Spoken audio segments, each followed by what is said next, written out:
বিসমিল্লাহির রহমানির রহিম। আসসালামু আলাইকুম সুপ্রিয় ভিউয়ার্স, সবাই কেমন আছেন? নিশ্চয়ই ভালো আছেন। আমরা সবাই ভালো থাকবো, সুস্থ থাকবো, নিরাপদে থাকবো। সুপ্তো চ্যানেলের ফেরদৌসি কিচেন থেকে আপনাদেরকে স্বাগত জানাচ্ছি। এখন আমি বিষয়টি রেসিপি শেয়ার করবো মুরগির রেজালা, যেটা ঈদেও আমাদের কাজে লাগে। ঈদের সময় আগে রান্না করে রাখতে পারি, ঈদের আগের দিন।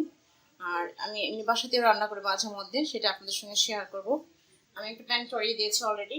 আর এদিকে একটা মুরগির মাংস, পাকিস্তানি যেটা মুরগি বলে, সেটা আমি কেটে নিয়েছি, ধুয়ে নিয়েছি।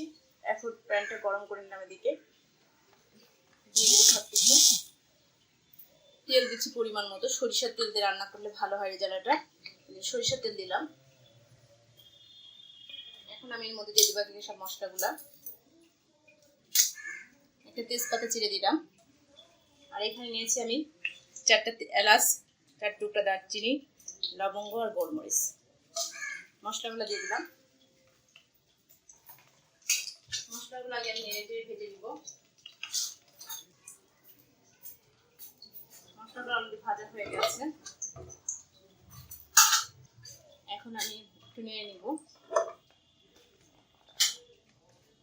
আমি 3টা পেঁয়াজ কুচি কেটে রেখেছি, সেটা দিয়ে দিচ্ছি। আমি এর মধ্যে পেঁয়াজ বাটা ইউজ করি, তাই খুব বেশি পেঁয়াজ দিলাম না।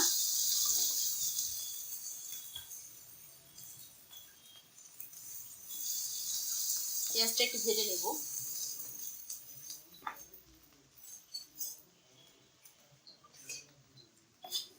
যেহেতু পেঁয়াজটা আমার একটু ভাজা হয়ে গেছে, সরষের তেল পিওর হলে যে জিনিসটা হয় সেটা হচ্ছে ফেনা উঠবে, দেখতে পাবেন না। আমি অলরেডি দেখেন ফেনাতে ভর্তি হয়ে গেছে। আমি এখন দিয়ে দিব 2 টেবিল চামচ পরিমাণে হচ্ছে আদা রসুন পেস্ট করা একসঙ্গে,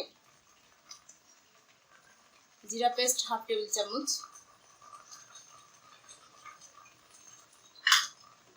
এটা দিয়ে ভালো করে কষিয়ে নিব।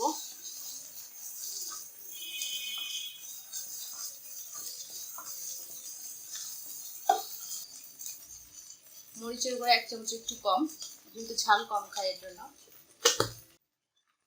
1 টেবিল চামচ ধনিয়া গুঁড়া।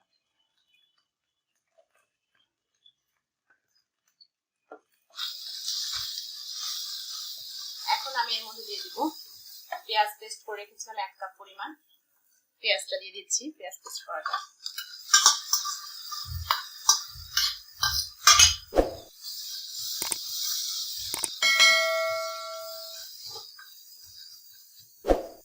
মশলাটা ভালো করে কষাতে হবে। যেহেতু রেজালা করবো, অবশ্যই সস ছাড়া হবে না, সসটা একটু দিতে হবে। টমেটো কেচাপ বা টমেটো সস, এটা দিয়ে দিবে এখন 1 কাপ পরিমাণ, 2 টেবিল চামচ মতো।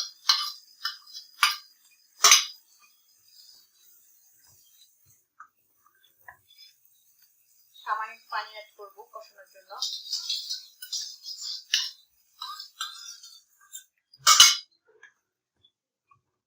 মশলাটা ভালো করে কষিয়ে নেব।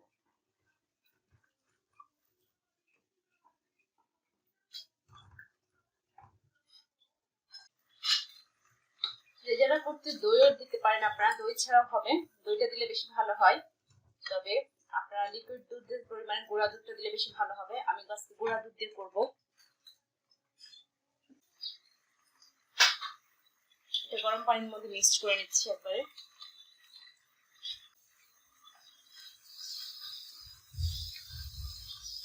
মশলাটা কষানো হয়ে গেছে। এখন আমি দিয়ে দেবো লবণ পরিমাণ মতো 1 চামচ দিয়ে দিচ্ছি। 1 চামচ লাগবে, বড় মুরগি যেহেতু।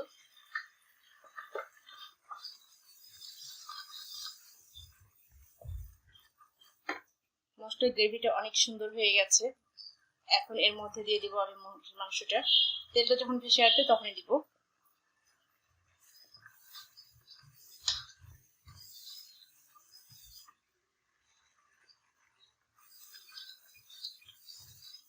আমি এর মধ্যে মুরগিগুলো দিয়ে দিচ্ছি এখন।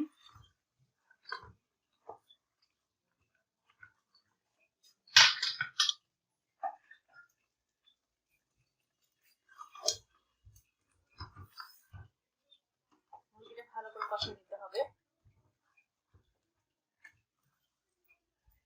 একটা মুরগি সর্বোচ্চ 12 পিস করতে ভালো হবে, আর এর চেয়ে ছোট করলে ভালো লাগবে না।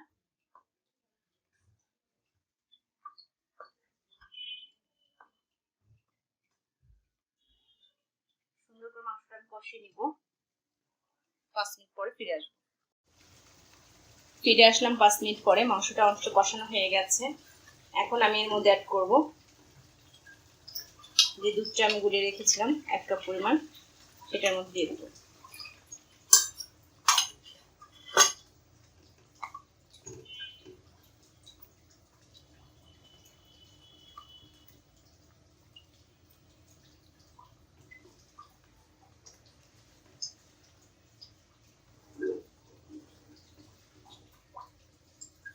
ঢাকনা দিয়ে ঢেকে দিব। মিনিট 5 পরে আবার ফিরে আসবো।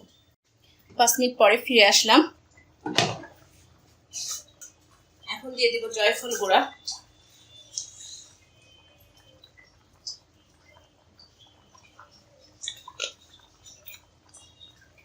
দিয়ে দিব জয়ত্রী গুঁড়া,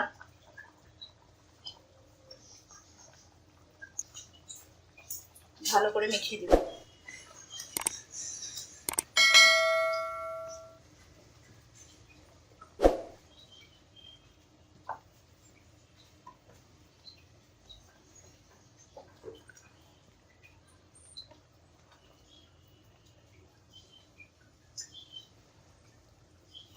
এভাবে হতে থাকবে 5 থেকে 10 মিনিট। এখন অনেকটা হয়ে আসছে। আর যেটা না দিলেই না আমার কাছে মনে হয়, কেওড়া জলটা অবশ্যই দিতে হবে। রেজালার মধ্যে দিয়ে দিব কেওড়া জল, সুন্দর একটা স্মেল আসবে।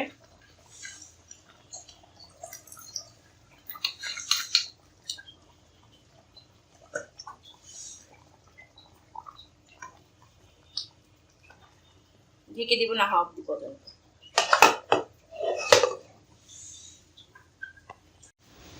একদম শেষ হয়ে গেছে, মাখা মাখা ঝোল হয়ে গেছে। আমি এরকমই রাখবো ঝোলটা, বাচ্চারা খাবে। আপনি আরও মাখা মাখা করতে পারেন। এখন আমি বলে সার্ভ করে নিব, নেমে বলে পুরোটা সার্ভ করব। হয়ে গেছে রান্না করা,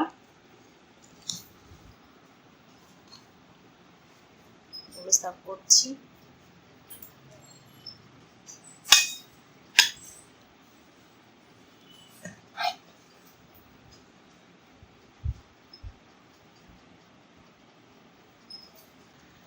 তৈরি করা রেজালা, মুরগির রেজালা।